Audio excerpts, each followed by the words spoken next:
Session hosted by Yarra Climate Action Now, or YCAN. This webinar is the first in a two-part series on the topic of waste. My name is Shane and I thank you for joining us this evening. Before we begin, I recognise that we're all joining from different parts of the country, and I'd like to acknowledge the traditional owners of all the Indigenous nations on whose lands we collectively meet. In particular, for those of us from Yarra, I acknowledge the sovereignty of the Wurundjeri Wurrung people. And for our guest speaker, who hails from Wangaratta, I acknowledge the sovereignty of the Yorta Yorta. I pay my respects to any Indigenous people joining us today and to elders past, present and emerging. I'd also like to recognise the strong connection of these traditional owners to the land and emphasise the lessons we can take from their traditional practices in confronting our present climate crisis. So YCAN is an independent community group based in the city of Yarra that exists to inspire urgent action in response to climate emergency. One of our key aims is to foster awareness and build skills within the community, and this is where the webinar comes in. We really appreciate you taking the time out of your weeknight to broaden your knowledge in a really meaningful way. This is the fifth in YCAN's Climate Solutions webinar series. We hope this is if this is the first time you're joining us, I hope that you'll join us again. And next month we have the second part of this series on waste, when we'll be talking to when Sophie Green from the City of Yarra will be talking to us. So look out for that invitation. And so finally, I'll just briefly explain how the session will run. To ensure that things proceed as smoothly as possible, we'll pop everyone on mute. And if you have a question, please share it using the chat function, which you can access by moving your cursor, and you'll see that there's a chat box at the bottom of the screen. We'll pause perhaps at several points during the presentation to field those questions. Please note also that this session will be recorded and uploaded to our website so that we can share it as widely as possible. With that, I'll hand over to Andy, who will introduce our guest speaker tonight. Thanks, Andy. Hi. Okay, so we're joined tonight by Richard Pashka, and he has more than 20 years experience in waste and resource management and has worked with local and state governments in Victoria.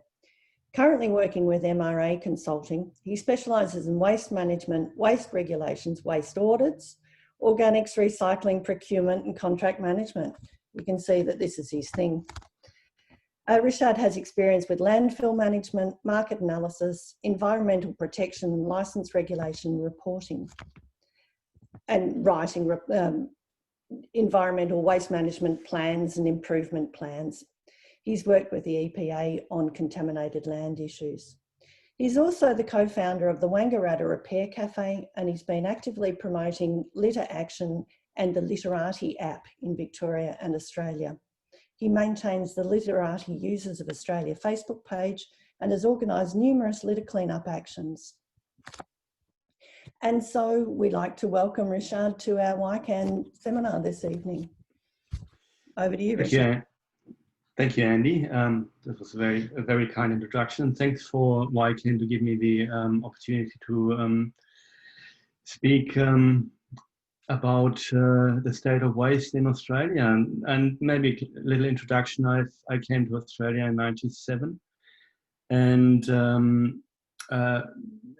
honestly was shocked about the state that the waste system was in, and it was only a matter of time for me to end up in waste, which then happened in 2000 when I started collecting waste up on Mount Hotham. And from there I made my way through agencies and local governments and state government, finally to, let's say, the dark side, to the consultancy business. MRA is has been doing a lot of work in the introduction of FOGO systems, food and garden organic systems, and we're currently also modeling the purple bin for local governments in Victoria, but not only in Victoria, we're working all over Australia. All right, in this presentation tonight, I just want to go through a few figures, and a bit of a warning, it might shock you, some of them. And want to have a look at the low-hanging fruit, that things we can do straight away to make a big difference in our waste system. All right, let's start. Oops, why is that not working? No, that's not good. Oh, hang on. Here we go. Phew. At the time when I came to Australia in 96, 97, Australia produced 22.7 million tons of waste, or generated 22.7 million tons of waste. Now those were a mixture of three waste streams. Municipal solid waste is one of them, commercial and industrial is another one, and then we have construction and demolition waste. And I'll explain a little bit around about those along the way.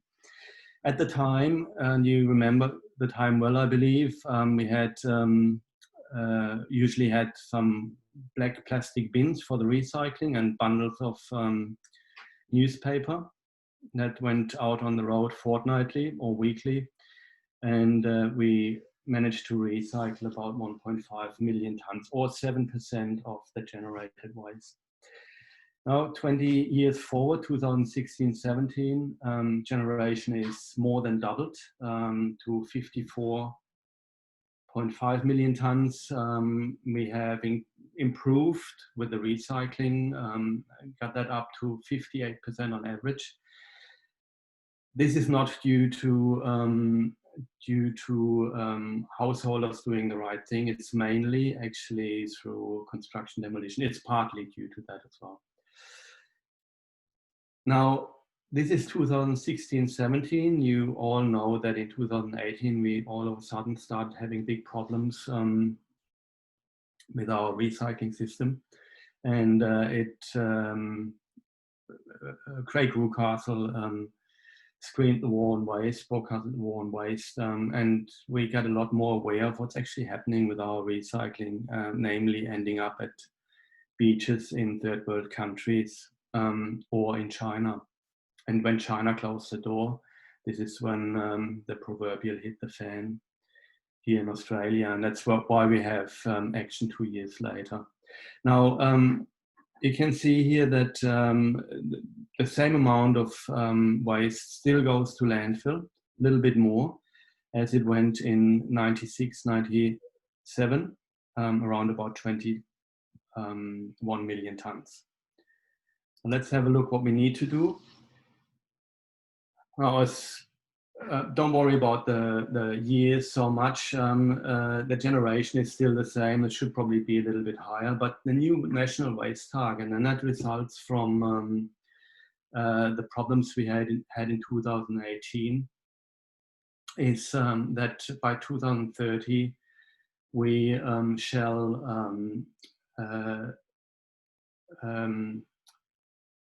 recycle 80% of the waste stream.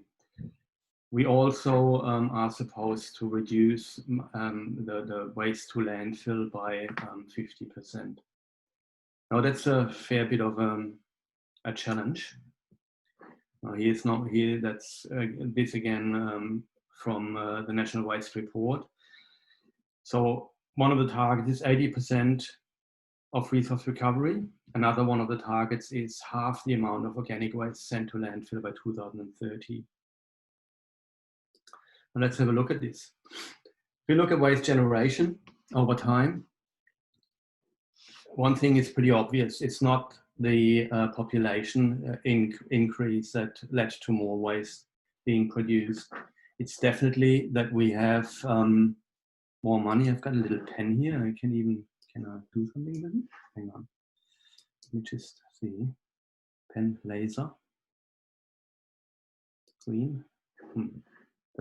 Can you see something there? Oh, no. No, that's wrong. Okay. stop that. Okay. See the cursor. You can see the cursor? We can see the cursor, yeah. Okay, good. So the, well, that also means that I'm actually moving the mouse. That's not good. Okay, let's try that without moving the mouse. We got by 167% more wealthy, to put it that way, between 1996 and today. And population only grew by 34%, but our waste grew by 140%. And that leads to a situation where we actually now some of the highest producers of waste or generators of waste in the world, if not the biggest per capita. Let's have a look at the initiatives that have been put in place. Recycling in green came in the 90s, rose in correlation with the waste generation. And in 2004, 2005, it overtook the amount of recycled recycled waste overtook the waste of the disposed waste. Now there's new content coming in, came in 2006 down here. That is energy recovery. So we're seeing, and we will be seeing more of this in the future, even in Victoria. So this is where we have to go to reach the target. I see the green arrow on the right here, pointing steeply up to something over 40 million tons of waste needs to be recycled to reach that target. And we need to reduce the waste to landfill down to 10 million tons. That's a big challenge. We haven't been that great, especially if you look at this here. This is just projecting into the future, just taking the same increase in waste that we've seen in the past and projecting that some 20 years ahead, 30 years ahead. Not 20 years, sorry. And what we see is we end up at 90 million tons of waste generated in Australia. That's a lot of waste. Now this is, imagine a 30-ton semi-trailer. Now we've got 30 million of them. I can't tell you how many that Australians love to fill the MCG. I can't do that. I don't know how much fits in there. Okay, that's a bit confusing in the beginning, but it's a very interesting slide. Now here we see, in the horizontal, we see the different states. Top right-hand corner, you see the different, 3 different waste streams. Municipal solid waste, that is what you put on the curbside. C&I is commercial industrial waste. You don't usually see that on the street. C&D, construction demolition waste in grey. On the bottom here, ACT, New South Wales, Northern Territory, Queensland, South Australia, and so on and so forth. We're over here, Victoria. And the boxes, the empty boxes that you see in the vertical, these are the targets for your waste. So in this example, the ACT has a target of 85% waste diversion by 2020. That's a very high target, and you can also see that they haven't reached that target. See that C&I and municipal solid waste are way below that target still. You can also see that they are actually the second best performer in Australia after South Australia. Now we can, what I want to take away from this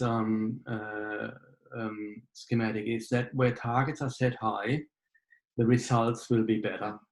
Now we're looking at South Australia here. The 2020 target was also set at relatively high. For municipal solid waste at 70%, they overshot that one. For commercial industrial at 80%, they overshot that one as well. and for construction demolition, it was set at 90%, sorry. And they didn't reach that target. They got relatively high to 72 or so %. Now we're looking at Victoria over here. We didn't have targets until this year or last year. We now have targets at 72%. I think they're a bit conservative. If you remember towards zero waste targets, that's back in the 90s and early noughts, those targets were set at 65 and 75%. So they were nearly at this level already. So these targets are to be reached by 2025. Currently pretty poor, just over 40% in municipal solid waste. And that clearly shows we're fifth here, which we shouldn't be. And that shows that a lot needs to be done in that area to catch up with other states and territories. Now that's an interesting one. And we're looking at policy drivers. Now one of them is certainly the policies or strategies themselves. And so what do you do to actually achieve those? And one driver is the landfill levy. And we spoke before this session a little bit about Germany and or Europe and how countries there deal with waste. And I said that there is a lot more unity if it comes to waste politics. This graph here, if you look at it, the blue line up top, that is New South Wales, the metropolitan landfill levy. Oh, sorry, it's the landfill levies here, as it says up top, that are displayed here. The blue one is New South Wales in 2007, 2008, just under $30 per tonne. You see the brown one, South Australia, very similar. The green one, Victoria, relatively low, around about $15 per tonne or $10 per tonne in 2007. Then New South Wales decided that they need to increase the levy to increase their resource recovery and to reach their targets. And they did that. They started here in 2008. By now, the landfill levy we're looking at here, about here, is at $150 per tonne. Now, our landfills in Melbourne are cheaper than that. We don't pay $150 per tonne at the landfill. Now, this is just the landfill levy. Victoria has, as you can see here, the green line is Victoria, has woken up to this fact that they actually have had a bit of a slumber and found themselves at the bottom of the pack if it comes to landfill levies. And if you're at the bottom of the pack, there's always a risk that waste leakage or waste imports happen, which you can see here, the bottom line. In 2011, Queensland decided to have a landfill levy. They put that at some $32 per tonne, and the next year got rid of it. Now that started a stampede over the border to Queensland. Now you're looking at, you look at the blue line here, that's New South Wales bordering to Queensland. So you've got about, starting here in 2012, nearly $80 per tonne difference. So you get a lot of freight done for $80 per tonne. And on top of that, landfills in Queensland were also a lot cheaper. They fixed that last couple of years back in 2018 and reintroduced the levy. We don't know the exact numbers, but some 400, here it is, some 400,000 tons per annum went to Queensland yearly, even more during that time. So we don't know exact numbers because it's really hard to track and trace. Now these are landfill prices, dollars per ton. You can see here this is Sydney. Including their levy, they have a landfill price per ton over $300. We're down here, we're not even reaching, including the levy, $150 per ton. Our levy is currently just over $60. Regional Victoria's landfill prices are a lot more expensive than this. The reason is economies of scale and a lack of competition. So we are looking in regional Victoria at around about $230, $260 per ton already. Makes a big difference, and you will see that difference in a minute. Yeah, you can see the other states and territories. Hobart at just over $50, $60. Darwin, very cheap. Brisbane here, yeah, well, that's only recent really with the levy. They were at $40, $50 per ton. So yeah, and then you take the difference between New South Wales and Queensland, and you get a lot of movement of waste. All right, let's have a look at the cost for composting. And the interesting thing here is, I don't want you to look at all these figures over here, just look at the ones here. Tunnel composting, so that's the most sophisticated form of composting. It's completely, what do you call that, a controlled environment. You can aerate, you can heat if you want to, you can do all kinds of things to increase the rate of composting. And you also don't have any odor problems with this, because it's usually under negative pressure, and you have biofilters that will then filter the odors out.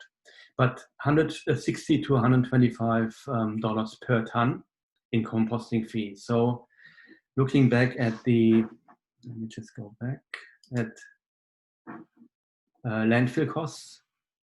So even with Melbourne being just under $150 per ton, it's getting to the point where organics processing may be more viable. Now, this here on the right, just looking at the pictures. Now these are enclosed composting systems here, both of them. On the right, that system is a new one that's just been built near Echuca, country Victoria.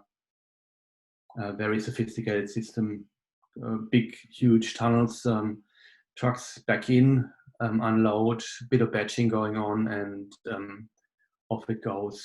Composting, when it's finished, it gets shredded, and the result is a very high quality compost. Let's look at the economics of waste. And the interesting thing here is the green down here in the corner. Metals and cardboard, that's the only materials that actually make money, that actually are viable. So there's a high value in the material itself, so recycling these materials is a commercial proposition.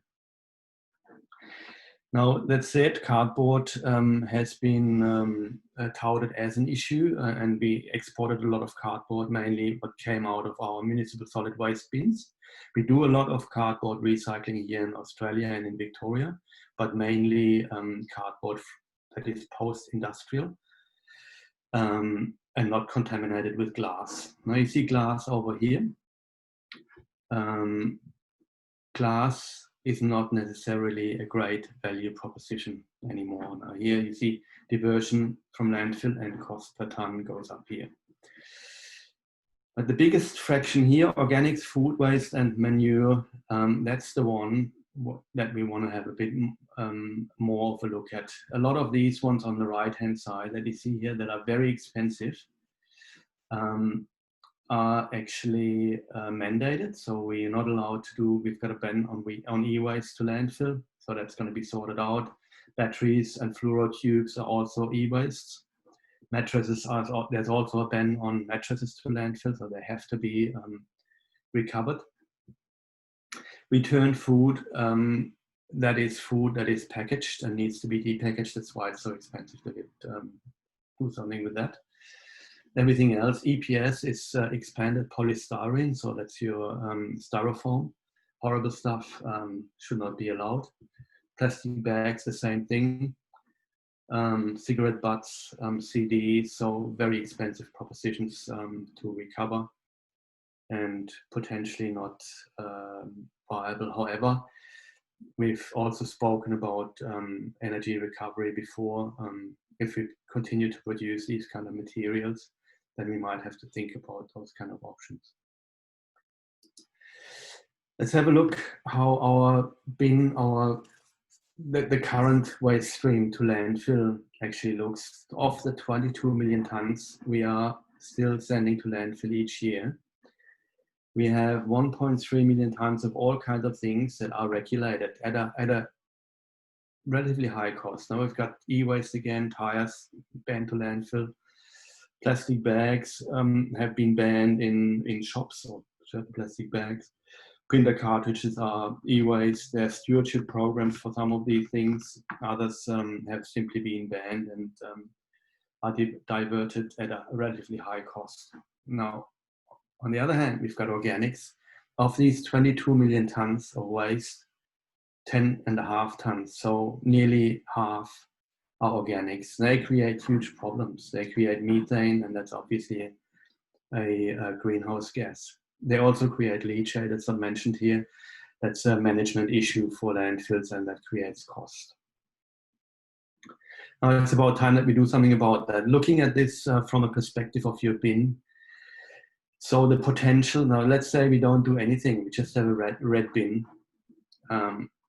Average household waste would be able, or average household would be able to separate, 55+ % of organics out of that bin into a green bin. Now that's a lot. Only 18% can be recovered as recyclables. So that's in comparison. The question needs to be asked why we didn't start with food organics and garden organics rather than capturing recycling. So again, with a little picture, so 10 million of 21 million tons of landfill waste is organics, and 7 million of those 10 million is food waste. Now, why do I say that? There is, we're now talking about MUDs. Now, if you're talking about food and garden waste in Yarra, for example, or in any metro council, you have to take into consideration multi-unit developments. So your high-rises, your apartment buildings, those situations where you may have a chute, or you may have to make your way down to a garbage area to get rid of your recyclables and to get rid of your organic wastes, while at the same time you can just throw your garbage down a chute. So this needs to be taken into consideration, and a lot of people argue that there is actually no case for food and garden organics in MUDs, MUDs, or multi-unit development. And the arguments go like this. First, MUDs don't generate much garden organics, and that's true. Second, the FOGO, or food and garden organics, will be heavily contaminated. That may also be true. Third argument, there's nowhere to store FOGO bins or food and garden organic bins. Fourth argument, there are no markets. Now, I want to go quickly through these arguments because I don't think they hold. First one, MUDs don't generate much garden organics, and that's true, they don't, but they do generate food organics, and as long as we can separate that from the waste stream, we're still capturing about 30% of the waste stream. In a lot of cases, actually more than that, and that's still more than we are seeing in the total of recycling in the garbage bin. There's also an argument that if you want to compost food organics, you need to batch it with garden organics. You need to have the carbon component to make it work. But yeah, don't worry. There's plenty of that where the composters are. They will be able to batch accordingly. Hang on, wrong way. This way. Second argument. Food and garden organics will be heavily contaminated, and there is an argument that that can be the case, and we've seen this in Penrith when they that's sort of the standard case that everybody seems to recall. Penrith was one of the first councils to introduce food and garden organics, and they started off with a relatively low education and behavioral change programs, and they had a whopping 32% of contamination that was seen by a lot of people at the time as a failure, and a lot of people still continue to hold that against food and garden organics. However, they have changed and they have introduced education, and they now have 4% of contamination, and they certainly made it work. What we're seeing up here in the northeast, Albury, Wodonga, Indigo, Hume, Wangaratta, we all have food and garden organic bins. One of the reasons that we have them earlier than the town are our landfill prices. And so, as I said before, our landfill prices are way above the Melbourne ones by nearly double the amount of money. Our contamination rates here are 0.4% on average. That's incredibly good. We never thought it would work like that. Lake Macquarie, which is sort of partially urban, I suppose, 0.8%. Victoria is an average 4%. So it's doable. And the solutions there are clear. I mean, it's we need to target education. We need to work on behavior change programs, or with behavior change programs. There's a language barrier in some areas that needs to be overcome, but it is definitely something that can be overcome, as we see in Penrith. Increased contamination also will lead to increased gate fees, so that usually gets councils to spend some money on education. And if you look at education versus percent and contamination, the MRA did a bit of research there, and we charted money spent against contamination that we found in FOGO bins, and looking here, percentage of contamination on the vertical level of education investment here. So $25 per year per household will lead, indicates that we get under 10% of contamination, and that is in a mix of households. That's not only in the country, that's also in urban areas.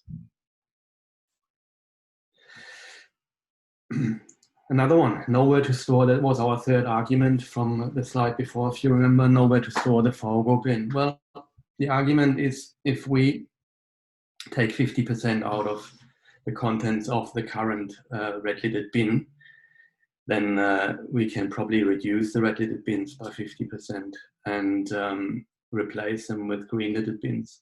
So that doesn't hold, really. It is difficult in MUDs at times, and I've been in many. They're all very different. There is not really one single solution or one size fits all. Some sites will need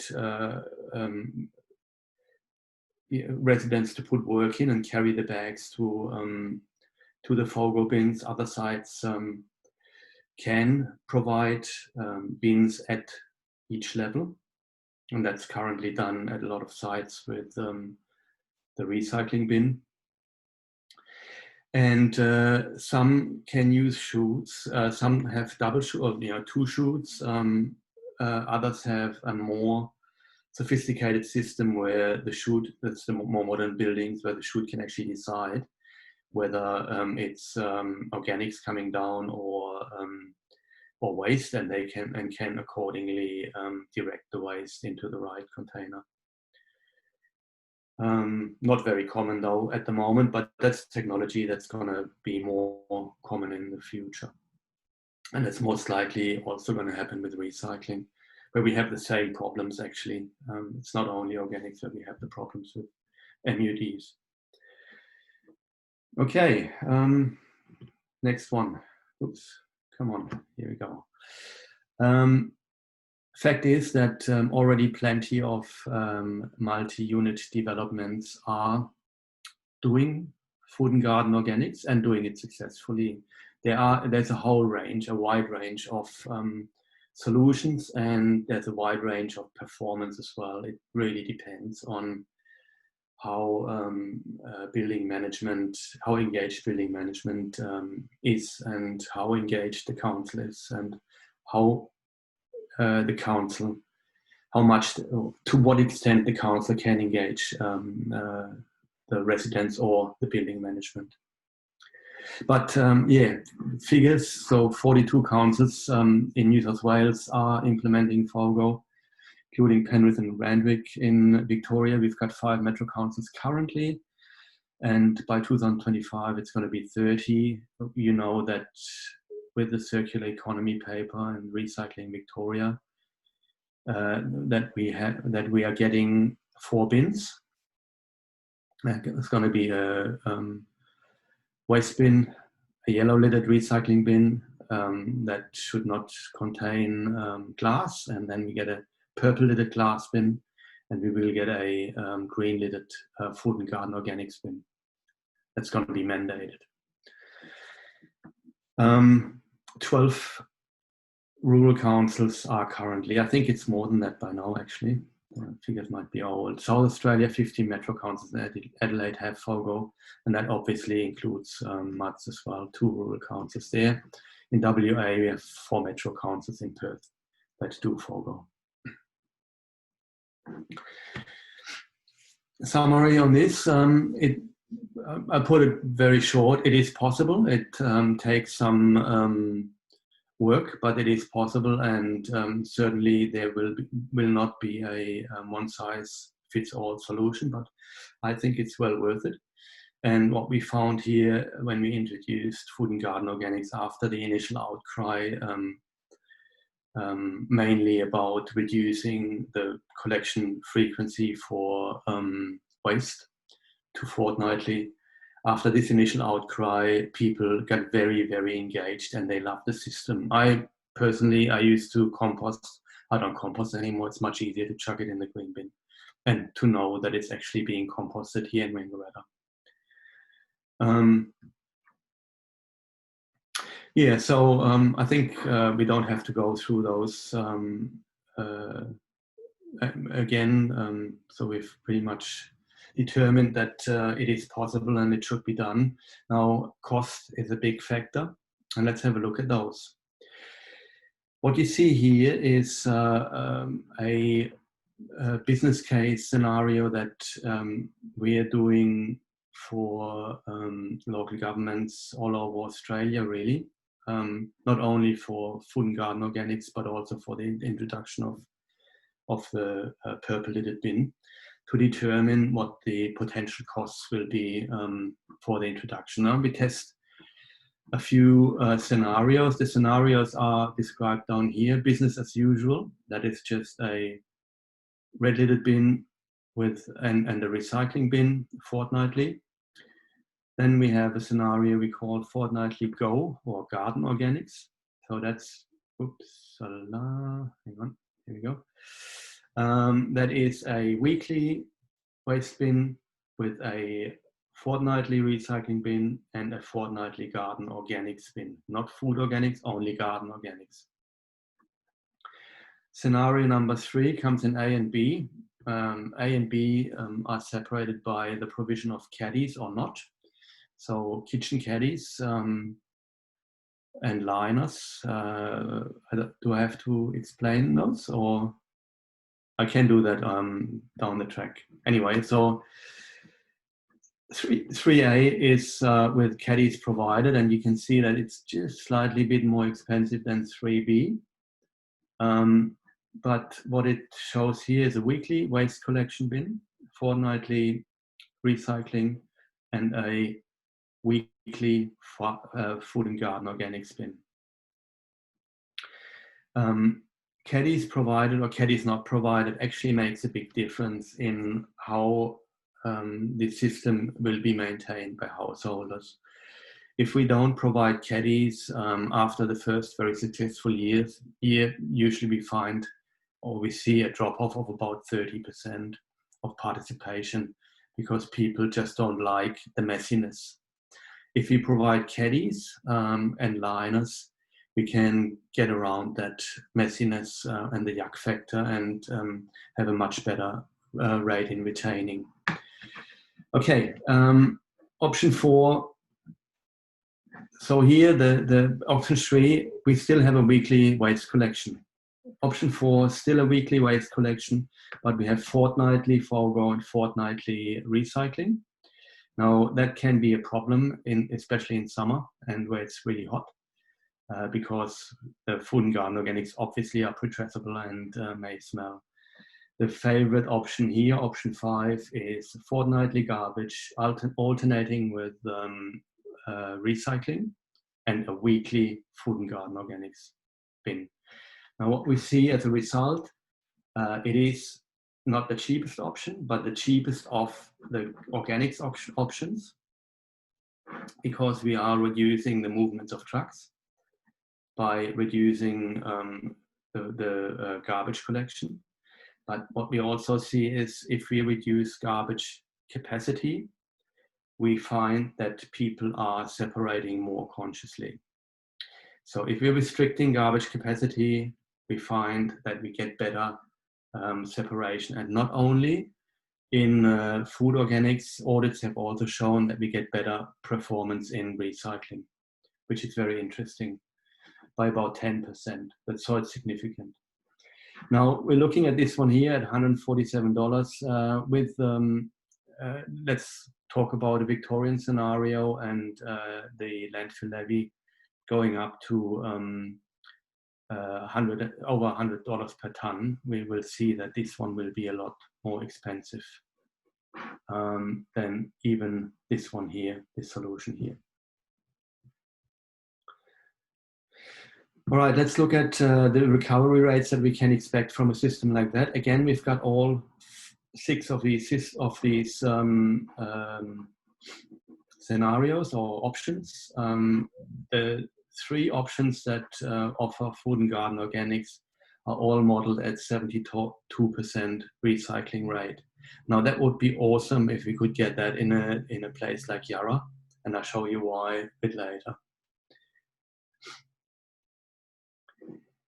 Now we're looking at greenhouse gas emissions. I think that's something that interests you guys quite a bit, and this takes into consideration truck movements as well as landfill gas emissions. And we're looking at first 2 options where we actually still have food organics in the bin.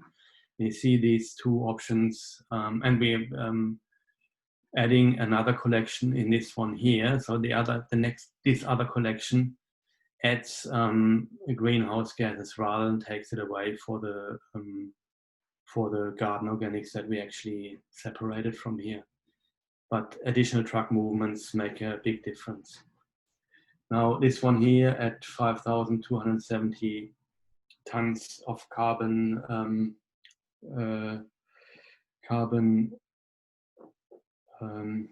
CO2 equivalent per annum per ton of waste. Now hang on,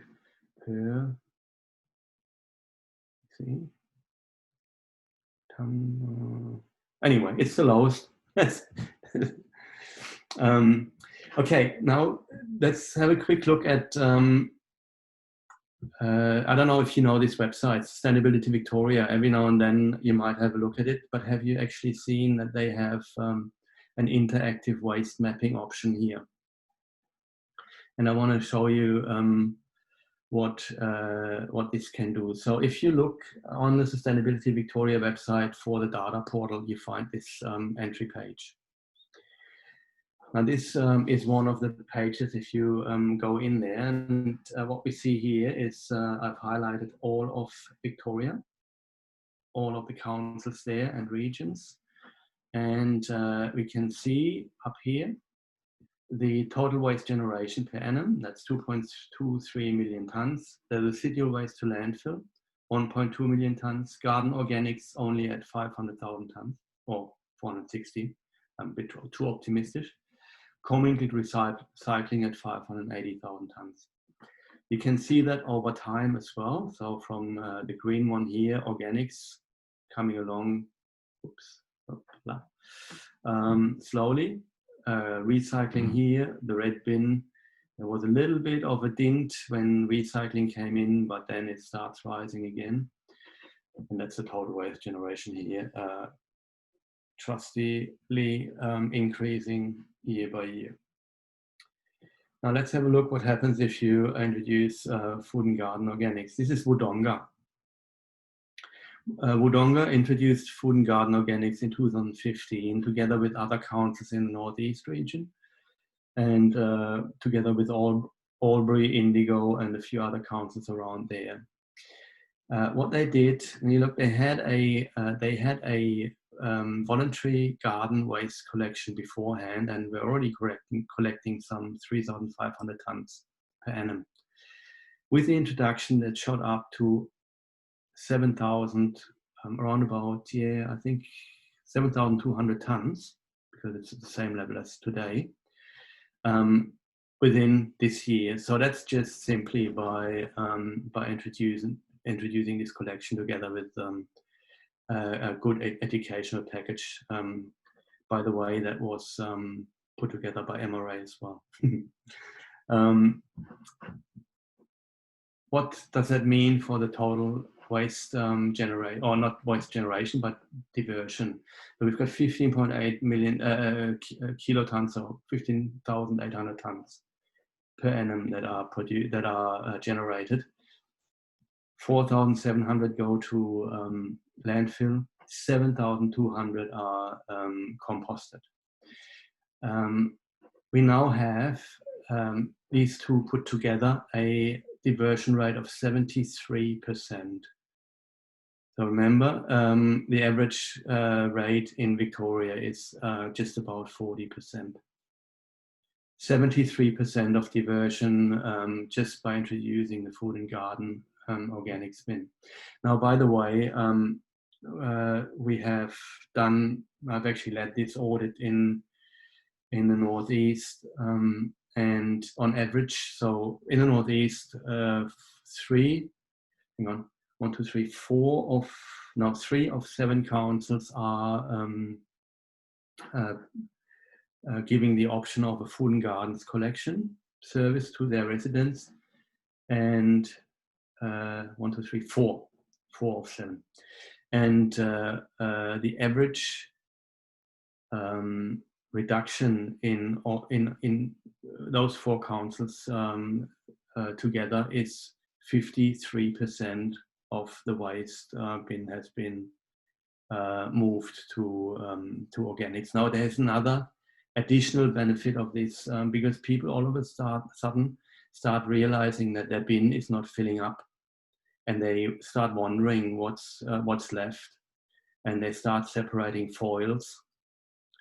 And within no time, you have a situation where your waste bin doesn't even go out anymore.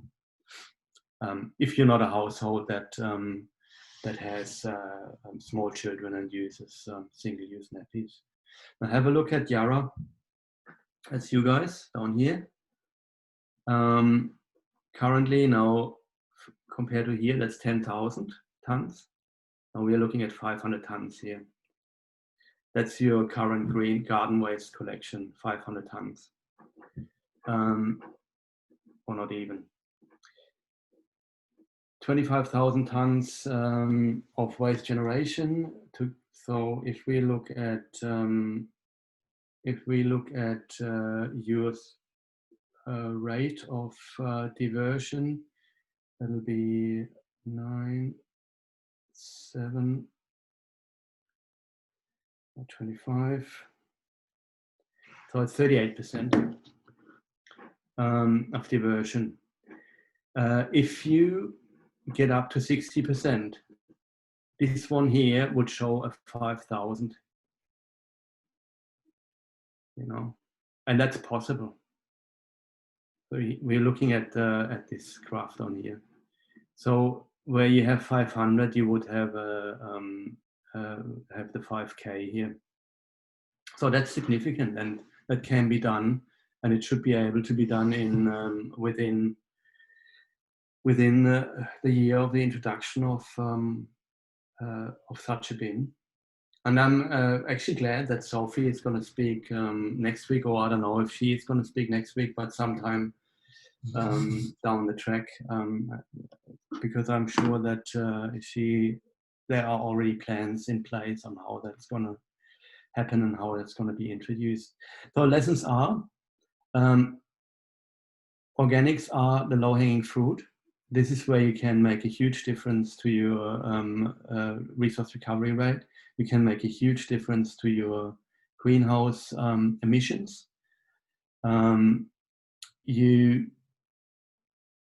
My firm belief is that it changes values in people as well. So people are not just senselessly chucking things in the bin, not thinking about it. They actually start thinking about their waste generation and potentially also about their behavior, as in what they buy and how they shop in the future. I think the more onus we put on the residents, the better the performance will be. Yeah, we will have a challenge on our hands. So it can work in urban environments just as well, just as it can work in rural environments. We need education, behavior change programs. Contamination will be higher in the beginning, but I'm sure that will change over time. Yeah, council will need to do a fair bit of work, and but I also believe that the cost for waste will actually not go up; they will go down in the long run. Of course, with big buildings, we have challenges, and these need to be attacked individually, and that may be a challenge for council to do this, to find fitting solutions for each of the high-rise buildings or MUDs that are there. And potentially there needs to be another step of planning. Waste management plans probably have to be rewritten to make that possible. Yeah. Also, council can show how they close the loop very easily by buying the compost from the composter and using it in council gardens to show residents that that close the loop is possible, and that it's important to give the residents a positive image of waste. I think negative stories, there have been too many of them, and people are losing confidence in the waste system.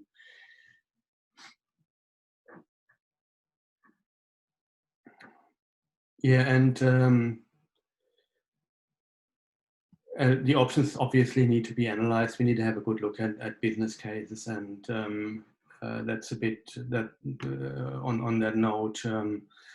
I leave you with a couple of links, but MRA is doing those business cases we can help your council, and we're probably already doing that actually. Not sure, but we can help your council getting those business cases done. Metro Group has a few nice food and garden organic case studies that that they have on their website. So if you Google Metro Waste Management Group, you should be able to get there. From there, they've got a search function, and you can look for case studies. They've got a whole range there. Oops. Here we go.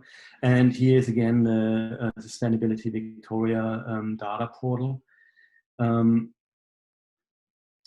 which is a very useful site to have a look at, to get a bit of an insight of what's actually happening out there, nearly real time. So I think it's 2 years delay. Yeah. Yeah, data has to be collected somehow. There is also a Infrastructure Victoria website that's might be interesting to look at for the ones that are more interested in the current waste infrastructure and planning around the waste infrastructure. So Infrastructure Victoria currently has a lot to do with waste. And I think that's sort of the ones I can give you at this stage. So Richard, we have a number of questions that people have here. Are you happy to stay on and answer a few questions? Absolutely. Now I stop sharing. Oh, hang on. How do I see the questions? I will read the questions out. They're in the chat. In fact, what I will do, actually, if people that have asked a question would like to turn their microphone on, what I might do is hand it over to them and ask their own question. And perhaps I'll hand it over to Shane first, since he asked the first question. Yes, I asked a few questions, so perhaps I'll just touch on just one or two and maybe come back later, maybe. So the first question is, do you have any understanding of what China did with the waste that we shipped to them? Did they, and in particular, did they develop any useful technologies that we could learn from in our own waste challenge now that they're no longer taking our waste? Or was it very low tech? It's both. Okay. Shane, that's a good question. It's both. There's obviously low tech. There's a lot of cheap labor and a lot of very questionable practices around sorting of waste. So, you know, the pictures where plastic, huge amounts of plastic just get dumped, and then kids or all kinds of people walk through and sort the materials into their different plastics. Then they get baled from there, and more high-tech methods are being used to recover the materials. Now, the reason why they could do that, or why this had to be done, is because our recycling system was so bad that you couldn't even, if you had a bale of paper next to a bale of plastic, you wouldn't be able to tell straight away which one is which. So the recyclers would run their systems at such high speed that sorting was, bad, put it that way. Another reason for that is that we mix glass with other recyclables. Now glass breaks, simple as that. And what you get is glass fines. Now glass fines and paper or plastic don't go well with each other. Now you can wash them off the plastic, but yet again, it's another process, obviously. Glass fines and paper. I mentioned before that we're doing a lot of paper recycling in Victoria and in Australia, namely Visi does a lot, but they don't take any post-consumer paper. They only take post-industrial paper, where they know that it's not contaminated with glass, because the expensive machinery gets destroyed with the glass content. So we here can't currently recover that kind of fiber. That's the reason why we are going to a purple bin. Can I ask Lisa Coffer if she's still there? You asked a question about glass recycling and Visi. It seems sort of a good follow on. Still there, Lisa? Hi. Good hi, evening, Lisa. everyone. How are you all? Richard, I was interested. Thank you for the presentation. I was interested in your comment about glass not having a great value, or not being of great value. Now that Visi has acquired OI and is suggesting that they're going to manufacture glass back into glass bottles and jars, is the value of glass going to go up? Have you done any research around that? No, the value of glass is not going to go up through that. We still have a negative value. What we're doing parallel to that is we're creating markets, you would call it. So we're inflating other options, price options, and that is namely landfill. So we are putting a landfill levy, putting up a landfill levy to make glass recovery viable. Also, there are other political or drivers. One of them being is that we are restricting exports, and that we are, or the EPA is having a closer look on facilities currently sorting glass and recovering glass. Now, glass gets recovered in two stages. One is the sorting at the MRF, or the material recovery facility. And the second stage is beneficiation, it's called. Now, beneficiation is basically crushing it, washing it, and then sorting it into colors, into a colored flint or a cullet.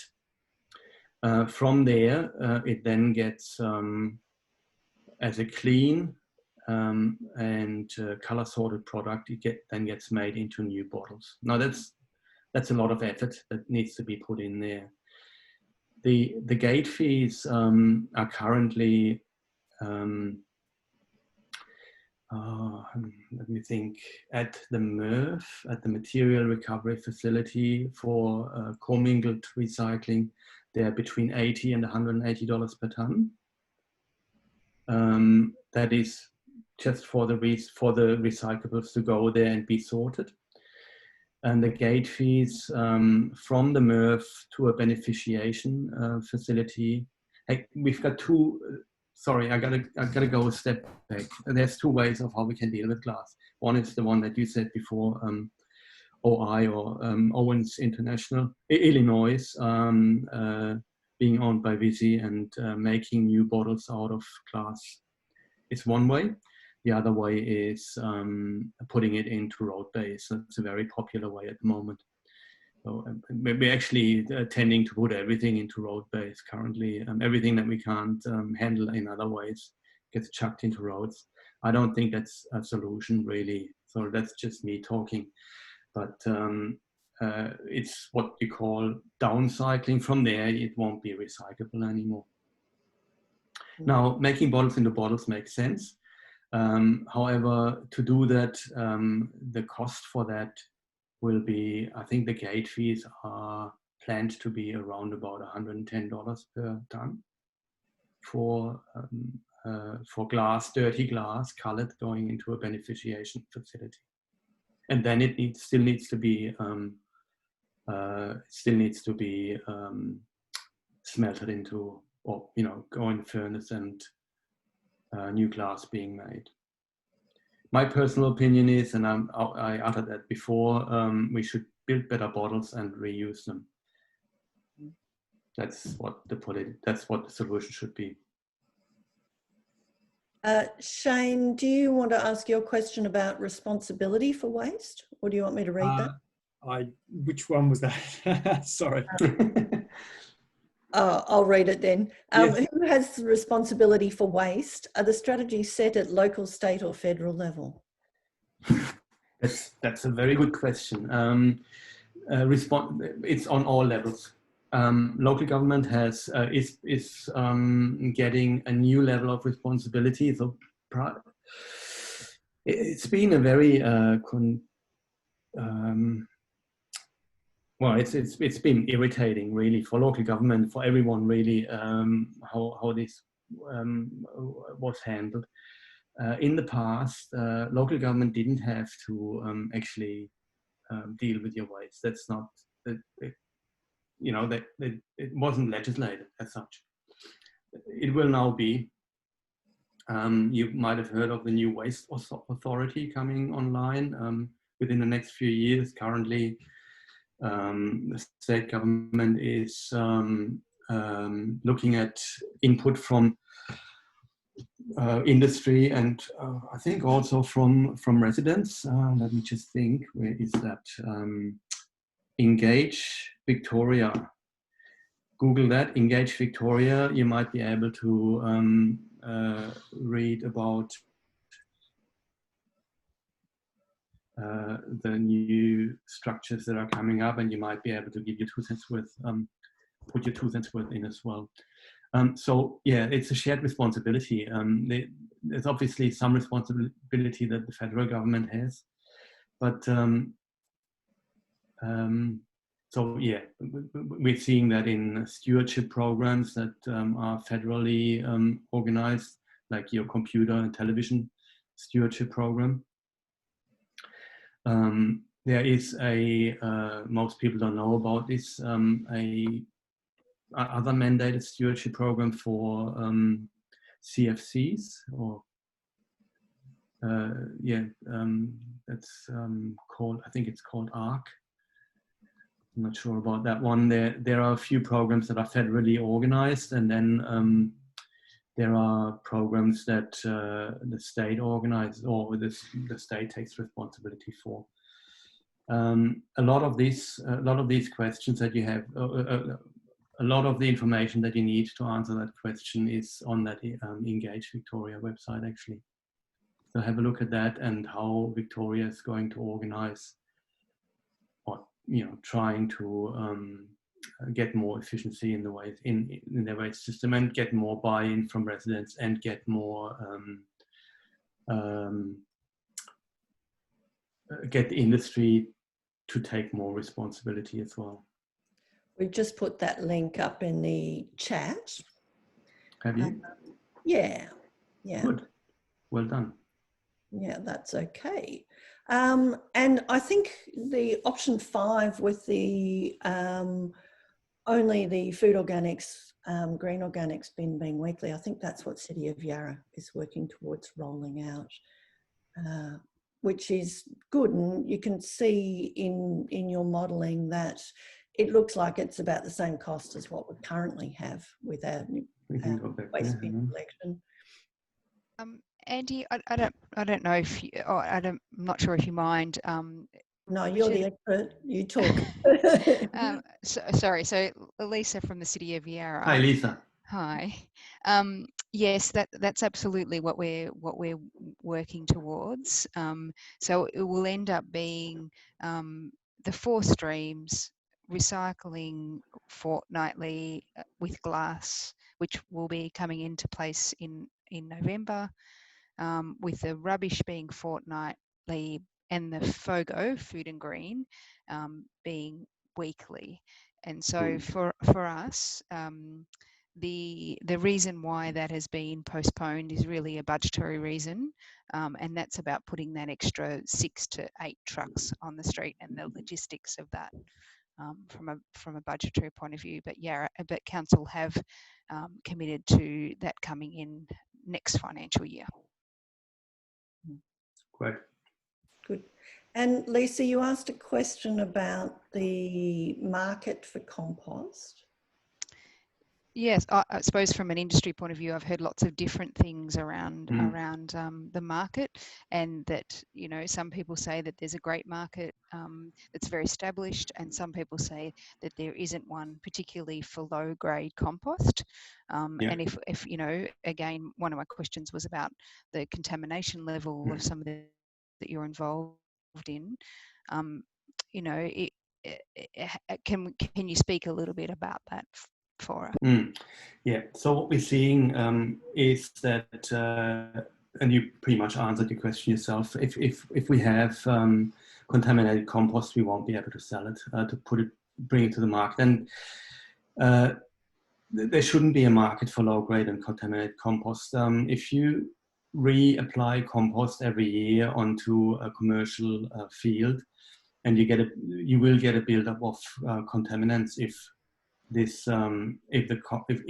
you have contamination in your compost. There'll be more and more plastic strewn all over your paddocks, and nobody wants that. So number one, yes, the compost needs to be high grade.